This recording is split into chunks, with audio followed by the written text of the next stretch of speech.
It is great to welcome to the program today Mikie Sherrill, former Navy helicopter pilot, former federal prosecutor, mom of four, Congresswoman, and as of last week, the Democratic nominee to be the next governor of New Jersey. It's so great to have you. You know, we had Governor Murphy on last week or the week before, and one of the things we talked about was what exactly is happening in New Jersey in the sense of in the 2024 election, there was a big swing towards the Republican Party. He gave his thoughts on what he thinks explains that, but I'd love to hear from you as someone who now is in the position of having to make the case to a New Jersey population that swung that way just 6 months ago. What's your assessment of the New Jersey voting public and that swing that we saw? Sure. So obviously after 2024 and deciding to run in the 2025 cycle for governor, I really felt like it was important to understand why the state swung 10 points to the right and what I needed to do to galvanize the base. Because what we saw was largely that about 50,000 more people showed up for Trump, but about 500,000 people in the Democratic Party stayed home. So it really was a turnout problem in the Democratic Party that we saw. And I think that was because people were unsatisfied with our direction on the economy and economic issues. And that is why I got to work on day one, laying out an affordability agenda, a plan of how I was going to be different and what that focus was going to be. And certainly as I've gone around the state and spoken to thousands and thousands of New Jerseyans, because when you're running in a six-way primary and you're really, pulling out all the stops to get in front of people, you're seeing hundreds of people a day, as I did up and down the state. And when you talk to people, you find here in New Jersey that a lot of the key about affordability is housing cost. That is the number one thing I heard come up. So in delving into it, you find that over the last 5 years, New Jersey home prices have gone up by about 50%. Nobody can afford to buy anything here. People lose bids. Young people can't afford anything. Older people can't move out of the homes they raise their families in and downsize because that would be more expensive. Rental prices are through the roof. People are struggling there. And homelessness has gone up in the state as people are losing homes based on these high rental prices, for example. So with all of that in the mix, I got to work right away charting out how I was going to build more, what it was going to take in my state with a lot of entrenched interests, a lot of kind of layered regulations and permitting programs and more municipalities than California, what it was going to take to build houses here in the state and build out the future. And we laid out that plan while at the same time strongly addressing the attacks on rights and freedoms that we're seeing coming from Washington, the attacks on our economy that we're seeing coming from Washington. This reconciliation bill would harm just about it would harm about 80% of families, whether your costs are going up, your power cost, your housing costs, your healthcare costs, all going up in this bill. Laying that out for people and fighting back against Trump and Washington. As I did that, we found that that was really, I think, addressing people's key needs here in the state. And we saw the largest Democratic turnout of any primary that we've ever held in the state of New Jersey. So to give you a sense of scale, usually you would think your largest turnout event would be a presidential primary. But last year, 550,000 people turned out. This year, it's going to be around 825,000 people in the Democratic Party turned out for this primary. Only about half that turned out in the competitive Republican primary. So let's dig into housing a little because you mentioned it and it's such a critical issue. You know, when we look at the academic scholarship on housing, and there's all these different levers that you have. Of course, there's zoning, there's permitting difficulty, there's building affordable housing, there's rent control, there's all these different things. Something like rent controls, for example, seems to have a relatively limited, arguably temporary effect, and also can decrease housing quality, just to show how like every one of these things has another side to it that can be complicated. When it comes to changing zoning to build more densely, a lot of the people that support that in theory don't want it on their block or in their backyard or in their neighborhood. So as specifically as you can say, what is the path that in your first term you would immediately be able to work through to deal with at least some aspects of housing costs? Yeah. So I think to start with, we just have to start with the premise that this is a supply and demand problem. As we've seen housing go up over 50% in the last 5 years, you look around the state, we have the second worst inventory in the nation. It's just really decreased. We saw a bunch of people moving in from COVID, from New York and Philadelphia, moving into our state, but there's just not a lot of inventory. So we really have to build. And I think there are all these niche ways and all these interest groups that want to build a certain way or want to put in certain programs, but we've got to just build a really tremendous amount of housing in the state. And I think this state, New Jersey, more than any state in the nation, has to deal with how we're going to do that because we're also the most densely populated state in the nation. And so we really treasure some of our open spaces, and people deserve to have open spaces to go to. We saw that during COVID, how just taking a walk in a park could make such a huge difference to your mental state. And so having those gathering spaces, having those spaces in our state is also tremendously important, which is why laying out housing, I think you start, and what I would start with is repurposing underutilized commercial spaces. So everybody in New Jersey can point out a strip mall that's vacant or an office park that is only 20% filled. So we really have a lot of opportunities to repurpose those. As governor, I would put in tax incentives to do just that, to repurpose those spaces.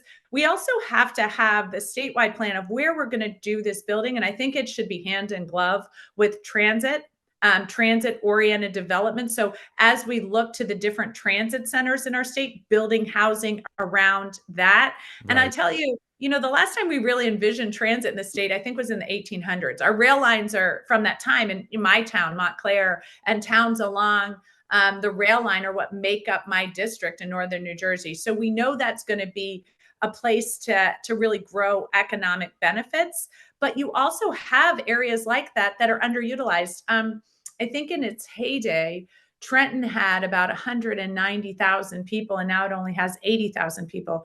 You see similar numbers like that in Atlantic City, for example. So there are areas of the state that very much, to your point, where there are areas that don't want a lot of development, dense development. I think we start with those areas of the state that very much do want very dense development, have the transit to do that, and can build out in the areas for the jobs that people would want to see there. I think we have a lot of opportunities that we are not taking that.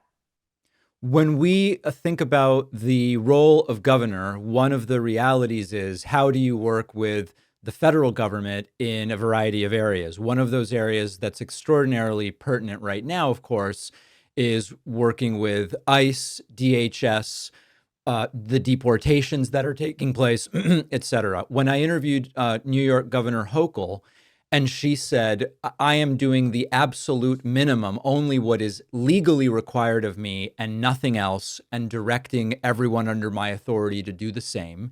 The Trump Rapid Response Twitter account immediately weaponized that and said Governor Hochul is, supporting undocumented immigrant crime and letting it run rampant and so on and so forth. What's your sense, or what's your plan in terms of, as governor, how would you cooperate versus not cooperate, and direct agencies to cooperate or not with the mass deportation programs that we are seeing from Tom Homan and Donald Trump? We're going to follow the law here in New Jersey under my administration. That's both the law and the Constitution. People need to have charges. They need to have process. That is what the people of New Jersey demand. That is what the people of this country largely demand. I think you saw that on No King's Day, the concerns that the population has with a sort of government under Trump that is running roughshod over our laws and our Constitution and our court system. I think there is a real fear across the country about having military people in the street. That is inappropriate. As a former veteran, as somebody who's a former federal prosecutor, I've worked with both the military and law enforcement. Except in the most extreme cases, having military in our streets like that is inappropriate. This is, again, Donald Trump trying to turn this country into a country that simply follows his rules and not the rules of the Constitution and the law and the court system. And that is something I will fight tooth and nail. I've I have taken more oaths than I can tell you to this Constitution. I'm deeply committed to it, and this president is running roughshod over it. In general, governors can direct state agencies and police not to enter into agreements with ICE, sometimes called 287G agreements. Would you direct state agencies and police in that way? I want to understand the agreements, but a demand on any of these agreements would be to follow the law and the Constitution. And from what we have seen, ICE is not always doing that. In many cases, they are picking people up without charges. There is no process. We have had families calling into my office to try to find loved ones, and because they don't know what happened to them. And that is not going to happen on my watch. And that is not something that I'm going to be complicit in. I think that is illegal. I think it's unconstitutional. And I don't think any American should be okay with that. And I just, I've served all over the world and I've seen how countries like this run. And I think every single American should not think it could never happen to you, because this doesn't stop there. This to me is a president training law enforcement to follow his orders and not the dictates of the law and the Constitution. And that doesn't stop with simply picking up people who are in green cards, for example. This goes towards picking up people who are American citizens but speak out against the government in a way that this administration doesn't like. And I think every single person should be very concerned when you start to see the erosion of constitutional protections, especially as they are being attacked by the President of the United States of America. So on the agreements, it would be a TBD depending on what they say. Certainly, there may be times when there is an agreement with law enforcement. Right now, though, I would be very skeptical of any sort of agreement that doesn't include provisions to follow constitutional protections, rights, and due process. Last thing I want to ask you about, if we zoom out a little bit and just think about the Democratic Party in the next couple of elections, New Jersey has one of the few off-year elections, but then we've got 2026 and 2028 coming up. I think that there's a sense that simply pointing out all of the terrible things that this administration is doing and that Republicans are saying, go ahead, either with my explicit consent or I'm willing to look the other way, just pointing that out is probably not enough to do well in 2026 and 2028. That something more has to be offered, and that to a degree, maybe Kamala Harris didn't win because there wasn't more being offered that was salient to a lot of the American people. You sort of alluded to that in talking about the New Jersey swing 10 points to the right. What do you believe that the Democratic Party needs to not only say, but actually offer in terms of policy to turn the boat around in the next two elections? Look, I don't know where things are going to be in November. They have gotten really bad really fast.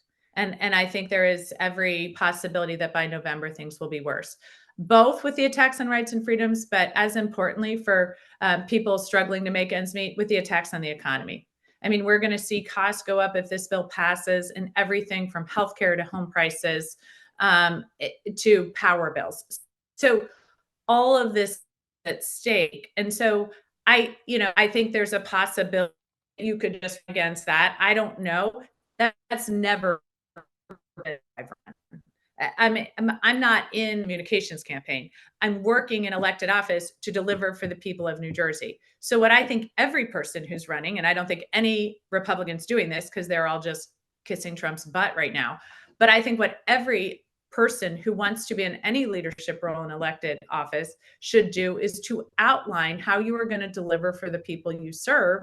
And I think as governor, it's incredibly important to outline how you are going to make people's economics more secure and more stable in these times. Things being attacked by the federal government and costs keep going up from Trenton. So, I could very easily make a case that what Washington's doing is going to upend the economy of New Jersey, the innovation economy, NIH, how you're going to pay for college because our colleges and universities aren't getting innovative funding. FDA, we have a lot of pharmaceutical companies who are not sure how they're going to bring the drugs to the future to market. They're talking about chemotherapy. That's not sure they can bring them to market because of this FDA. So I could tell you all that, but at the end of the day, I think we have to acknowledge that Trenton is not functioning as well as we want it to, or we would have the housing stock we need. We wouldn't Mhm. see our power bills going up. Our healthcare system wouldn't be in disarray. So that's why I've laid out not just my plan to stand up strongly against Washington and continue to fight through the court system and elsewhere, the attacks we have on freedoms, and are also laid out the affordability agenda of how I'm going to take on Trenton, and I'm going to build houses, and I'm going to drive power costs down, and I'm going to fix our broken healthcare system, because that is incredibly important. Demanding excellence from our public servants and government is incredibly important to me as a lifetime public servant. And I think it's incredibly important to the people of New Jersey, as, like I said, they're struggling to see what their future looks like in our state because it has become so costly to live here. We've been speaking with Congresswoman Mikie Sherrill, who's also the Democratic nominee to be the next governor of New Jersey. I really appreciate your time and insights. Thank you. Thank you so much. Thanks for having me.